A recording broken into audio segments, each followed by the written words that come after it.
Hey YouTube.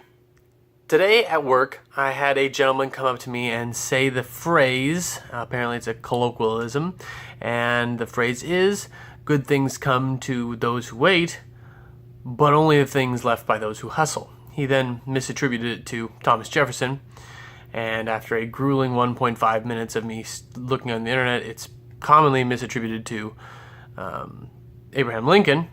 And so far I can't find an actual source for it, but I like the quote. I think that it's accurate, and I think that that's life. I think that a lot of people are waiting around for their life to come to them, for the next thing to come to them. They don't seem to understand how much work it takes to get to the next thing, unless you're lucky, but chances are you're not lucky, or you're not lucky in the way that you want to be lucky.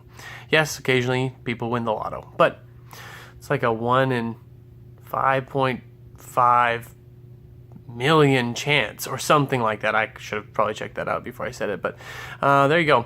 I think that there's another quote out there that says, the harder I work, the luckier I am. I think that's, I don't remember who. I'm going to say Thomas Jefferson or Benjamin Franklin. It's somebody that's important that said that, but that's another really great quote for me, and I think that a lot of people don't understand that you gotta get knocked down a bunch. You gotta fail over and over. You gotta fail your way to the top if that's what you want. The thing is, if you get, like Gary Vee says, you gotta map your actions to your goals or to what your desires are. And if you're happy with where you're at, then rock on. I'm not happy with where I'm at, so I'm trying to do all the actions I can. In fact, right now, upstairs, my computer is currently publishing a video that I'm going to put onto YouTube also.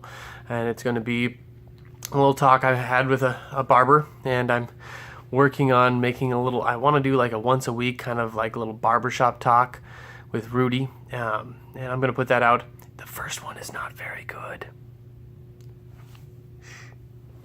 But there are a variety of things I learned from it. First of all, the clippers are on a long time, and the clippers really are hard to cut out. But I don't want to like stop the haircut from happening. I like the haircut happening in the video, but at the same time, it makes the conversation difficult to understand. So that's what's going on right now upstairs while I'm down here doing this, because I didn't want to just sit there and stare at the screen or stare at Facebook, which is what I first pulled up my phone to do, and I was like, oh, this is bad.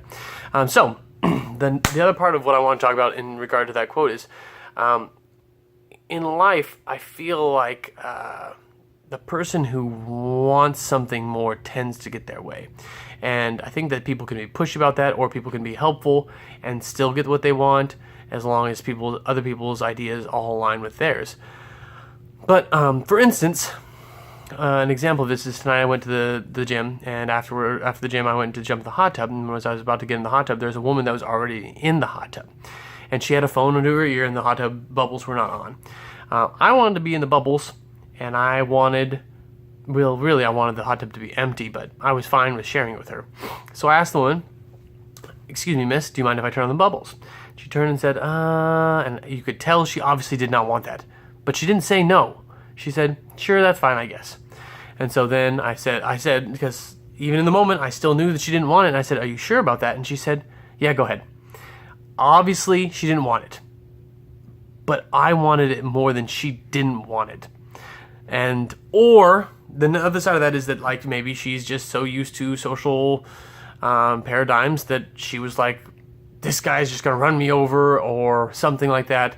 And so she gave up that space. I don't know, because that's actually a tricky question there. Like, because there are so many social constructs and I am a white male, maybe she's just conditioned to do that, and that sucks. I don't know. I'm not sure if I'm taking advantage of my status or not, but at least for the talk currently, I'm going to pretend it's because I wanted it more than she didn't want it. But unfortunately, so I turn on the bubbles and I get in the hot tub, and she stays in the hot tub for a total of about 15 more seconds, and then she gets out of the hot tub and leaves.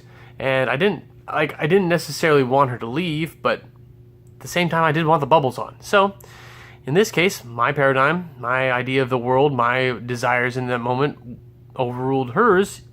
even though I did give her the option. And if she had said no, I didn't want the bubbles, then I would have lived without the bubbles because she was there first, and it's common courtesy. But the whole point of that is that you've got to know what you want. You've got to go get what you want, and hopefully that's not necessarily by stomping all over other people. Hopefully you guys can come to mutually beneficial situations. But whoever wants something more is probably going to get it. So there you go. Every day is a good day for discipline. Have a great night, YouTube.